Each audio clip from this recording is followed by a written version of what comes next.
Maths या biology, chemistry, physics, इन subjects को सुनने के बाद आपके दिमाग में क्या आता है? एक बार आप कमेंट करके बताना। पर जब तक मैं आपको बता दूँ, इन सब्जेक्ट्स को सुनने के बाद डेफ़िनेटली आपके दिमाग में आया होगा ईज़ी या हार्ड, है ना? जनरली मैथ्स, फिजिक्स, केमिस्ट्री इनको सुनने के बाद तो आपके दिमाग में डेफ़िनेटली हार्ड ही आया होगा। तो ये होता क्या मतलब है क्या ये चीज़, है ना? हमारे दिमाग में यही क्यों आया? कुछ और भी आ सकता था, है ना?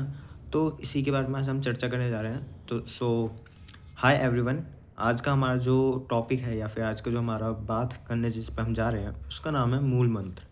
ये मूल मंत्र कोई पर्टिकुलर सब्जेक्ट के बारे में नहीं है, पर्टिकुलर किसी क्लास के बारे में नहीं है, पर्टिकुलरली स्कूल के बारे में तो है ही नहीं, ठीक है? ये आपके लाइफ लेसन के बारे में है। मतलब कि जो हम पूरी ज़िंदगी में सोचते हैं, देखते हैं, एक्सपीरियंस करते हैं बेसिकली, उसके बारे में है। तो है क्या ये? मैं अपनी बात करता हूँ, ठीक है? तो क्या हुआ था कि जब मैं 11th क्लास में आने वाला था, तो उससे पहले मतलब कि 10th क्लास मेरी अच्छी खासी गई थी। 11th क्लास में आने के साथ ही मैंने एक गलती कर दी थी।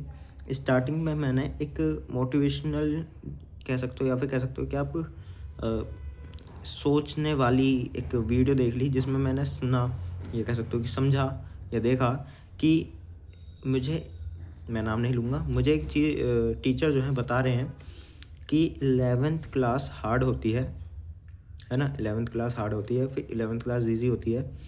और मैंने जो है फिर उसी हिसाब से पूरी अपनी 11th निकाली और उसका रिज़ल्ट हुआ कि मैं 11th क्लास में फ़ेल हुआ। पर मैंने एक गिल्ट अपने दिमाग में नहीं रखा कि मैं फ़ेल हुआ तो मैं अपनी वजह से हुआ या मैं पढ़ा नहीं तो उसकी वजह से हुआ, नहीं। मैंने क्या गिल्ट बनाया कि ये जो कुछ भी हो रहा है, ऐसा मेरे साथ नहीं होता, हर किसी के साथ होता है, क्योंकि 11th क्लास में ऐसा ही होता है। बात ये 11th क्लास की नहीं है, बात ये है अलग-अलग चीज़ों की, जैसे कि 9th में भी आपको कई लोगों को दिखा होगा, 10th में भी दिखता है, 12th में भी दिखता है, उससे नीचे भी दिखता है, पर्टिकुलर एक सब्जेक्ट के बारे में भी दिखता है। जैसे बहुत से लोगों ने मिथ बना रखी है एक कि math is hard, physics is hard. Hard कुछ भी नहीं है। अब ये देखो, जो मैथ्स के टीचर हैं, है ना? जैसे कि रामानुजन सर हैं, अलग-अलग टाइप के सर हैं। क्या उनके लिए मैथ हार्ड नहीं है? ये उन्हें कोई अलग से मैथ आती है, ठीक है? और भी चलो हम स्टडी को छोड़ते हैं और चीज़ों को लेते हैं। मान के चलो कोई बिज़नेस है, ठीक है? कोई छोटा-मोटा कोई बिज़नेस है, जैसे कंटेंट क्रिएटर का ही ले लेते हैं, ठीक है? कंटेंट क्रिएटर का एक बिज़नेस ले लेते हैं कि लोग कहते हैं कंटेंट क्रिएटर बहुत हार्ड होता है ना? सालों या फिर महीनों में जाके एक वीडियो बनती है और अगर उस पे व्यूज़ नहीं आते तो कंटेंट क्रिएटर जो है बहुत ज़्यादा निराश हो जाता है, टूट जाता है। क्या ऐसा है? हम जैसे लोग या जो स्टार्टिंग लेवल पे हैं, उन लोगों को ऐसे डराया जाता है, ठीक है? तो ये कुछ मिथ वगैरह कुछ नहीं होता कि चीज़ हार्ड है तो हार्ड ही होगी। ये सिर्फ़ लोगों का एक्सपीरियंस होता है, जो लोग दूसरों को देते हैं और लोगों को डरा देते हैं, ठीक है? अब क्या हुआ मेरे साथ कि मैं सुना कि हार्ड है, ईज़ी है।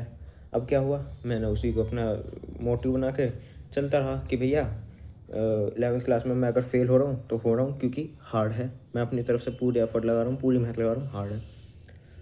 पर एंड टाइम तक आते-आते मैंने एक चीज़ एक्सपीरियंस करी कि 11th चलो मैंने कहा हार्ड है, पर कुछ-कुछ चैप्टर तो ऐसे हैं जो ईज़ी हैं। मेरा उनकी वजह से भी सिलेक्शन नहीं हो पा रहा किसी भी चीज़ में, है ना? किसी भी चीज़ में नंबर नहीं आ पा रहे। क्यों नहीं आ पा रहे?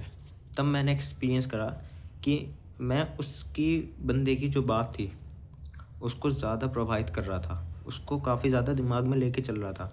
तो ये ऐसा कुछ भी नहीं होता, है ना? ऐसा कुछ भी नहीं होता ये सिर्फ़ आपका एक एक्सपीरियंस होता है। तो मेरा काम बस यही था, आपको एक सलाह देना कि बहुत से बच्चे होते हैं, बहुत से टीचर्स होते हैं, बहुत से लोगों की एक लाइफ़ में प्रॉब्लम होती है कि भई मेरे साथ जो कुछ हो रहा है ना, वो गॉड गिफ्टेड है, वो मेरे नसीब में लिखा है। बहुत से लोग कहते हैं मेरे नसीब में लिखा है ना? ऐसा कुछ भी नहीं होता, ठीक है? मेरा कहने का मतलब सिर्फ़ ये है, एक शॉर्ट लेसन है कि जो भी चीज़ आप देखने, सोचने, समझने, कुछ भी करने जा रहे हैं, उसको एज़ अ एक्सपीरियंस आप करिए। बहुत से लोग होते हैं 11th में फ़ेल हो गए, सुसाइड कर लिया। भाई क्या है क्या ये? है ना? है क्या ये? मतलब क्या बकवास क्या चल रही है? फेल हुए तो एक ही बार तो फेल हुए हो, कोई ये तो नहीं है कि आप बार बार फेल हो रहे हो फिर पूरी ज़िंदगी में आप फेल हो गए। मेरा कहने का मतलब सिर्फ ये है कि जो कुछ भी आपके लाइफ में चल रहा है, बहुत से लोग होते हैं 11th में 12th में कहते हैं कि हार्ड है, छोड़ देते हैं पढ़ाई। भाई हार्ड वार्ड कुछ भी नहीं है, ईजी वगैरह कुछ भी नहीं है। मुझे खुद को बहुत मैसेजेस मिले हैं लोगों से कि 11th में साइंस साइड हार्ड होती है, आप कॉमर्स या फिर ह्यूमैनिटीज़ लो। क्यों भाई, मेरा मन है मैं साइंस लूँगा। तो कुछ भी चीज़ हो उसे एज अ एक्सपीरियंस आप लीजिए। अगर आप 11th में फेल हो रहे हो तो कहो कि भाई ये मेरा एक्सपीरियंस है ना। अगर कोई आपसे पूछे कि आपका 11th का क्या एक्सपीरियंस है तो आप ये मत कहना कि हार्ड है, ईजी है। मेरा एक्सपीरियंस है कि अच्छी थी, मेरे हिसाब से तो वो अच्छी थी, बाकी आप अपने हिसाब से देखना, पूरी मेहनत करना, ठीक है। और एग्ज़ाम्स के लिए बेस्ट विशेज़, बाकी ऐसे ही बने रहें। और चैनल पे अगर नए हों तो सब्सक्राइब करना।